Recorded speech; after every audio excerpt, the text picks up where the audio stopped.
नमस्कार, आपके साथ मैं हूं दीपिका शर्मा और आप देख रहे हैं क्राइम तक। राजा रघुवंशी मर्डर केस में कई बड़े खुलासे हुए हैं और जो अहम चीज सामने आई है वो ये है कि सोनम के जो जेवर हैं, लैपटॉप है और एक पेन ड्राइव बरामद कर ली गई है। और इन तमाम चीजों से अब उस पूरे केस में एक नई लीड मिल चुकी है। सोनम जो जेवर अपने साथ लेकर गई थी, पहन कर गई थी, या राजा रघुवंशी की जो चेन थी, वो तमाम चीजें बरामद कर ली गई है। सोनम का लैपटॉप, यानी कि लैपटॉप में जो डिजिटल एविडेंसेस हैं वो पता चलेगी। सोनम किससे कि कहाँ से उसने टिकट्स बुक करी थी, किस तरीके से वो लैपटॉप में उसने क्या कुछ रखा हुआ था, क्या उसने प्लानिंग की थी, प्लानिंग के तहत लैपटॉप में क्या कुछ चीजें हैं, वो तमाम चीजें उसके लैपटॉप से पता चल सकती है। एक पेन ड्राइव भी बरामद हुई है, उसे भी खंगालना बाकी है कि आखिर उसमें क्या चीज मिली है। राजा रघुवंशी मर्डर केस में इंदौर के आरोपी कॉन्ट्रैक्टर शिलोम जेम्स को लेकर शिलोंग पुलिस दूसरी बार सबूतों के साथ रवाना हुई है। इस बार उनके हाथ सोनम के जेवर, लैपटॉप और एक पेनड्राइव लगा है जिसमें सोनम के बिजनेस के डिजिटल एविडेंसेस हैं। और इन चीजों को जब ये सामने आएंगी तो उसके बाद से पता चलेगा कि इन लैपटॉप में, इस पेनड्राइव में क्या कुछ चीजें हो सकती हैं। शिलोंग पुलिस को शंका है कि शिलोम ने लालच में आकर राज और सोनम के कहने पर तमाम सबूत मिटाए थे। और ये जाहिर सी बात है कि उन लोगों ने, जो शिलोम है, उसने सोनम के कहने पर ही इस तमाम चीज को अंजाम दिया होगा। सबूत मिटाने के आरोप शिलोम पर है, उसने सबूत मिटाने की कोशिश की है। फिलहाल जो लैपटॉप और ज्वेलरी बरामद हुई है, ये एक बड़ा सबूत इस केस में माना जा रहा है। अब ऐसे में पुलिस उसकी रिमांड, यानी कि शिलोम की रिमांड बढ़ा सकती है। केस में अभी और आरोपी बढ़ने की बात से शिलोंग पुलिस ने इनकार भी नहीं किया है, क्योंकि इस कड़ी में लगातार लोग जुड़ते जा रहे हैं। जो मुख्य आरोपी हैं उन्हें तो पकड़ लिया था पहले ही, यानी कि सोनम है, राज है, विशाल है, आकाश है, इन तमाम लोगों को पकड़ लिया गया था।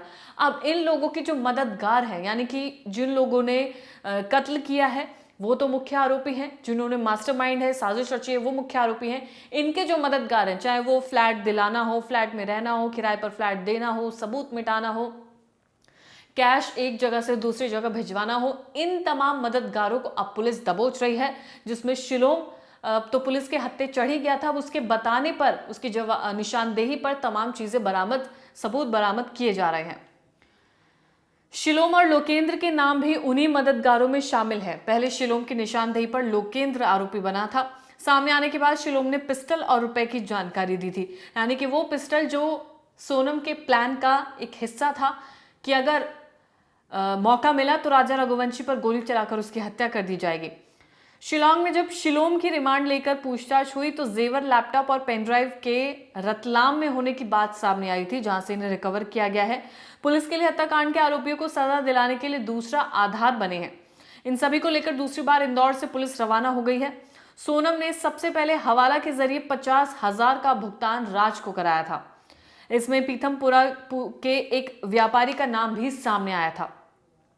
सोनम का भाई गोविंद इस बात से इनकार कर रहा था, लेकिन बाद में सोनम ने शिलोंग पुलिस की पूछताछ में कई ऐसे राज खोले और सबूत के तौर पर केस फाइल में कोर्ट में पेश किए जाएंगे। यानी कि जितने तमाम सबूत हैं जो पुलिस लगातार बरामद कर रही है, वो कोर्ट के सामने पेश किए जाएंगे। और जितनी भी सोनम खुलासे कर रही है पुलिस के सामने, उसके आधार पर भी ये जांच आगे बढ़ रही है।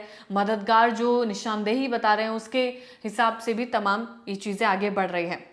सोनम हवाला कारोबार में सक्रिय थी। उसके लैपटॉप और पेनड्राइव में कई तरह की जानकारी है। शिलोम जेम्स की पत्नी सोनाली ने भी लोकेंद्र पर ही आरोप लगाए हैं। उसका कहना था कि लोकेंद्र के कहने पर वहां से शिलोम ने बैग हटाया और सबूतों को अलग अलग जगहों पर रखा। लोकेंद्र वो शख्स है जिसका वो फ्लैट है। शिलोम वो शख्स है जिसने किराए पर राज को, सोनम के लिए वो कमरा दिलाया था। शिलोम की पत्नी का ये कहना है कि लोकेंद्र के कहने पर शिलोम ने वो सबूत मिटाने की कोशिश की थी, क्योंकि वो लोकेंद्र का घर था, लोकेंद्र का फ्लैट था और उसके फ्लैट पर कोई बात ना आए, इस वजह से ये तमाम सबूतों को मिटाने के लिए कहा गया था, ऐसा उसकी पत्नी का कहना है। इसके अलावा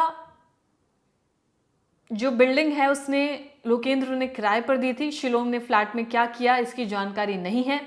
सोनम और राज के पकड़वाने के बाद उसे शिलोम ने फ्लैट किराए के लिए जानकारी दी थी। जब ये तमाम चीजें सामने आई, जब सोनम ने और राज ने फ्लैट खाली कर दिया था, उसके बाद शिलोम ने लोकेंद्र को इसके बारे में बताया था। तब उसने फोन पर कहा था कि वो देख ले कि किस तरीके से ये बात बिल्डिंग पर नहीं आनी चाहिए। इस केस में चाहे जो भी हो, बिल्डिंग सेफ रहनी चाहिए। क्राइम ब्रांच में दिए गए बयान में विपिन रघुवंशी ने बताया कि शादी के समय सोनम को करीब 15 लाख रुपए से ज्यादा के जेवर दिए गए थे। विपिन रघुवंशी यानी कि राजा रघुवंशी का भाई है, उसने बताया कि 15 लाख से कई ज्यादा के गहने सोनम रघुवंशी को दिए गए थे। ये भी बताया कि जिस दिन राजा घर से निकला था उस समय वो सोने की चेन पहनकर गया था। शिलांग पुलिस ने हाल ही में रतलाम से कुछ गहने बरामद किए जिनकी पहचान कर ली गई है। भाई से ही ये तमाम पहचान कराई गई है गहनों की, और लैपटॉप भी बरामद कर लिया गया है, जिससे कई ऐसे डिजिटल एविडेंस पुलिस को मिलेंगे जो कोर्ट में पेश किए जाएंगे, जिससे ये साबित होगा कि इस पूरे कत्लेआम के पीछे इन्हीं लोगों का हाथ है। अब इसमें लोकेंद्र शिलोम, जिन्होंने सबूत मिटाने की कोशिश की है, वो लोग भी शामिल हैं। एक गार्ड को भी गिरफ्तार किया गया है, जो उस फ्लैट के बाहर जो गार्ड रहता था उसको भी पकड़ा गया है। तमाम लोग हैं जिनको पकड़ लिया गया है, और कड़ी जो इस केस की है वो लगातार जुड़ती जा रही है, और इन तमाम लोगों से पूछताछ भी की जा रही है। ज्वेलरी बरामद होना जिस पर पुलिस की निगाहें टिकी है, 15 लाख की ज्वेलरी है जो बरामद कर ली गई है, लैपटॉप है बरामद कर लिया गया है, पेन ड्राइव है बरामद कर ली गई है। इन तमाम चीजों से तमाम चीजों की जानकारी मिलेगी, जांच का आधार बनेंगे, सबूत कोर्ट के सामने पेश किए जाएंगे। फिलहाल सोनम के केस में जितने भी अपडेट्स है क्राइम तक आपको दे रहा है। राजा रघुवंशी मर्डर केस में जितने भी अपडेट सामने आ रहे हैं वो क्राइम तक आपको लगातार देता रहेगा। धन्यवाद।